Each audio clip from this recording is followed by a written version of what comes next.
ওম নমঃ শিৱায়। যিসকল মানুহে সময়ৰ মূল্য বুজি নাপায় আৰু সময়ক সৎব্যৱহাৰ নকৰে তেওঁলোকে সদায় পিছ পৰি যায়।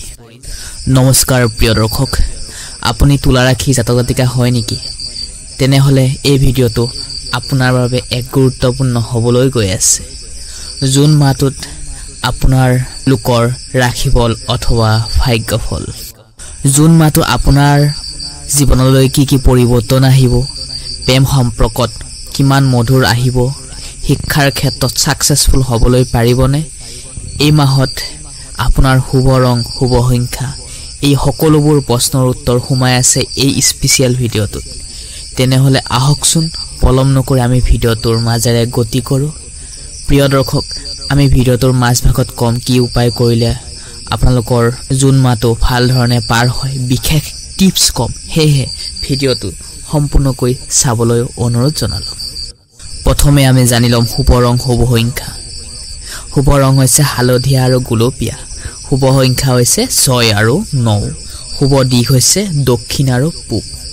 আৰু আপোনাৰ শুভ তাৰিখ হৈছে 4 জুন, 13 জুন, 16 জুন, 22 জুন আৰু 28 জুন। এই তাৰিখবোৰত নতুন কাম আৰম্ভ কৰক আৰু নিজক লৈ নতুন চিন্তা চৰ্চা লৈ নিজৰ লাইফটোৰ প্ৰতি চেঞ্জ কৰিবলৈ চেষ্টা কৰক। ওম নমঃ শিৱায়। তেনেহলে প্ৰথমে আমি জানি লওঁ আহকচোন লাভ ৰিলেশ্যনশ্বিপ, প্ৰেম ভাল পোৱা কেনেধৰণে পাৰ হ'ব এই মাহটো। কিবা ভুল হ'লে আপুনি নিশ্চয় কমেণ্ট বক্সত কমেণ্ট কৰি জনাবলৈ নাপাহৰিব। আৰু যদিও কিবা আপোনালোকৰ মতামত থাকে নিশ্চয় কমেণ্ট বক্সত কমেণ্ট কৰি জনাবলৈ একেবাৰে নাপাহৰিব। আৰু লগতে কমেণ্ট বক্সত ভক্তি মনেৰে ওম নমঃ শিৱায় নাম উচ্চাৰণ কৰিব। চাওক, তুলা ৰাশি ব্যক্তিসকলে ক'বলৈ গ'লে নিজৰ জিদ ধৰি থাকে। খংটো কণ্ট্ৰোল কৰিব লাগিব, কিন্তু হঠাৎ কিছুমান খঙৰ পৰা আপুনি নিজকে কণ্ট্ৰোল কৰি ৰাখিব লাগিব।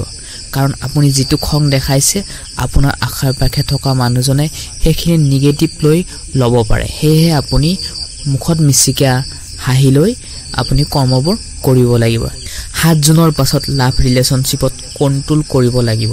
সৰু সুৰা কথাক লৈ ডাঙৰ আগ্ৰুমেণ্ট নকৰিব। গাৰ্লফ্ৰেণ্ড বা বয়ফ্ৰেণ্ড হওক, যদি আপোনাৰ মনত নিজৰ পাৰ্টনাৰজনক লৈ মনলৈ চিন্তা আহিব পাৰে, যদি আপোনাৰ গাৰ্লফ্ৰেণ্ড আছে বা আপোনাৰ বয়ফ্ৰেণ্ড আছে তেনেহ'লে আপোনালোকৰ মনত চিন্তা চৰ্চা থট আহিব পাৰে, যিয়ে নেকি আপোনাৰ লগত ৰিলেশ্যনশ্বিপটো ফেক কৰি আছে নেকি, আপোনাৰ লগত মানে আপোনাক মিছবিহেভ কৰি আছে নেকি, তেনেকুৱা ধৰণৰ মনলৈ অনুভৱ আহিব পাৰে। ৰাহুৰ কাৰণে ভাল ৰিলেশ্যনশ্বিপ কেতিয়াবা বেয়া হৈ যায়। ৰাহু 18 বছৰৰ পাছত আপোনাৰ ৰাশিত প্ৰৱেশ কৰিব। মনটো সদায় কণ্ট্ৰোল কৰিবলৈ চেষ্টা কৰিব। নিজৰ পাৰ্টনাৰৰ লগত ভুল বুজাবুজিৰ পৰা সদায় আঁতৰি থাকিব। তেনেহ'লে আপোনাৰ দিনটো শুভ হ'ব। বৈবাহিক জীৱনৰ বিষয়ে জানো আহকচোন। মেৰিড লাইফ ভাল যাব, কিন্তু নিজৰ ভুলটো বুজি পাব, আপুনি ৰিয়েলাইজ কৰিব নিজকে। আৰু নিজৰ পাৰ্টনাৰৰ লগত মেৰিড লাইফৰ জুন মাহটো আপোনালোকৰ অত্যন্ত ভাল ধৰণে পাৰ হ'ব। কৰ্মৰ ক্ষেত্ৰত, ব্যৱসায়ৰ ক্ষেত্ৰত ভাগ্য আপোনাৰ লগত থাকিব। যিকোনো কাম কৰিবলৈ যদি আপুনি ভাবি আছে তেনেহ'লে আপুনি প্লেন কৰি আছে তেনেহ'লে ভাগ্য আপোনাৰ লগত থাকিব এই মাহটো। কেৰিয়াৰৰ ক্ষেত্ৰত লাহে চেঞ্জ হ'ব। ভাল দিন বেয়া দিন দুয়োটাই থাকে। এতিয়া যেনেকৈ বতৰ ডাৱৰীয়া গোমাল কৰি আছে, ঠিক তেনেকৈ আমাৰ জীৱনলৈ ভাল দিনো থাকে বেয়া দিনো থাকে। বেয়া দিনবোৰ পাহৰি আমি ভাল দিনবোৰ কোৱালি ল'বলৈ চেষ্টা কৰিব লাগে।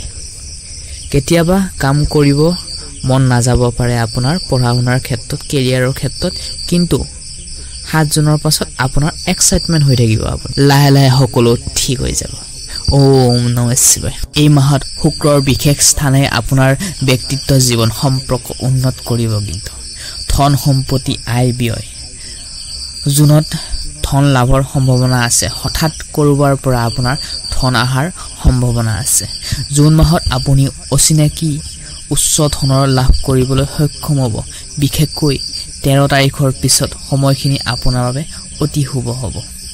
কৰ্মজীৱন ব্যৱসায়ৰ ক্ষেত্ৰত জানি লওঁ আহকচোন। আগতে আপোনালোকক এটা সৰুকৈ অনুৰোধ জনাব বিচাৰিছোঁ। এতিয়াই এতিয়ালৈ যদি আপোনালোকে আমাৰ ইউটিউব চেনেলটি সাবস্ক্ৰাইব কৰি থোৱা নাই তেনেহলে সাবস্ক্ৰাইব কৰি থবলৈ একেবাৰে নাপাহৰিবচোন চাকৰি ক্ষেত্ৰত উন্নতি নতুন অফাৰ আহিব যি মানুহে নিজৰ ব্যৱসায় লগত জড়িত হৈ আছে নিজৰ সৰুৰা ব্যৱসায়ৰ লগত জড়িত হৈ আছে তেওঁলোকে নিজৰ পাৰ্টনাৰৰ লগত কিন্তু বিজনেস পাৰ্টনাৰৰ লগত ব্যৱসায় পাৰ্টনাৰৰ লগত কিন্তু ভাল এটা সম্পৰ্ক গঢ়ি তোলাৰ দৰকাৰ কাৰণ আমি অকলে কেতিয়াও সাকসেসফুল হ'ব নোৱাৰো আমাৰ লগত টিমৰ লগত মিলি জলি আমি সকলোৱে সাকসেসফুল হ'ব পাৰো নহয় জানো প্ৰেমৰ ক্ষেত্ৰত কিন্তু জুন মাহটোৰ প্ৰথম সপ্তাহত কিছু সামালা আহিব পাৰে কিন্তু 7 জনৰ বছৰৰ পৰা আপোনাৰ কিছুমান ক্ষেত্ৰত কন্ট্ৰোল কৰিব লাগিব কিছুমান ক্ষেত্ৰত কিন্তু খংবোৰো বেছি দেখা পোৱা যাব পাৰে আপোনাৰ পৰিয়ালৰ জীৱনত শান্তি বজাই ৰাখিব লাগিব বিশেষকৈ মাতৃৰ আশীৰ্বাদ লাভ কৰিবলৈ আপুনি নিজৰ মাক যত্ন কৰিব লাগিব স্বাস্থ্যৰ আৰু মানসিক অৱস্থা দীৰ্ঘদিন সময়ত যদি আপুনি কিছুমান বেমাৰত খাপ খাই আছিল তেনেকুৱা সমস্যাৰ পৰা আপুনি হাক পাবলৈ তাৰ পৰা আপুনি পৰিত্ৰাগ পাবলৈ সক্ষম হ'ব বেলেগৰ চিন্তাৰ পৰা নিজকে আঁতৰাই ৰাখক সদায় নিজৰ কেৰিয়াৰৰ প্ৰতি ফোকাস কৰক আৰু অতীতবোৰ পাহৰি বাস্তৱবোৰ আকোৱালি লৈ এই মাহত আপুনি কৰিব পাৰিম বুলি সিদ্ধান্ত কৰি আপুনি কম শিডিউল মিলাই লৈ কামবোৰ কৰিব পাৰিলে ভাল হ'ব প্ৰিয় দৰ্শক শুভ ৰং শুভ দিক আমি ইতিমধ্যে ভিডিওটো আগতে কৈছো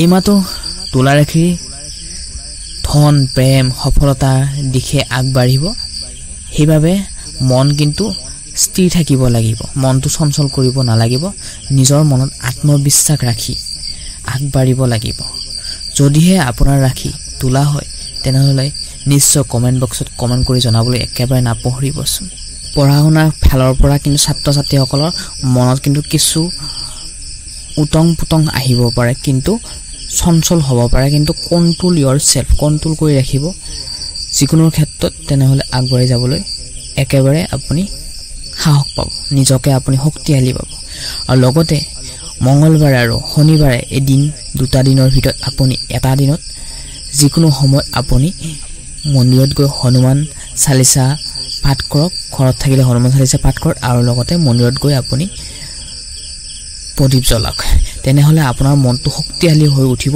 নিগেটিভ থটবোৰ আপোনাৰ আঁতৰি গৈ আপোনাৰ নিজকে ধনাত্মক শক্তি লৈ আপুনি আগবাঢ়িবলৈ পাৰিব প্ৰিয় দৰ্শক তেনেহলে আজি এই গুৰুত্বপূৰ্ণ ভিডিওটোৰ পৰা আমি বিদায় মাগিছো আকৌ নেক্সট ভিডিও আপোনালোক আটাইকে লগ পাম বুলি আশা থাকিল আপোনালোক কুশলে থাকক এই মাহটো আপোনালোকৰ ভাল ধৰণে পাৰ হওক তাই কামনা কৰি আজি এই বিশেষ ভিডিওটোৰ পৰা আমি বিদায় মাগিছো ধন্যবাদ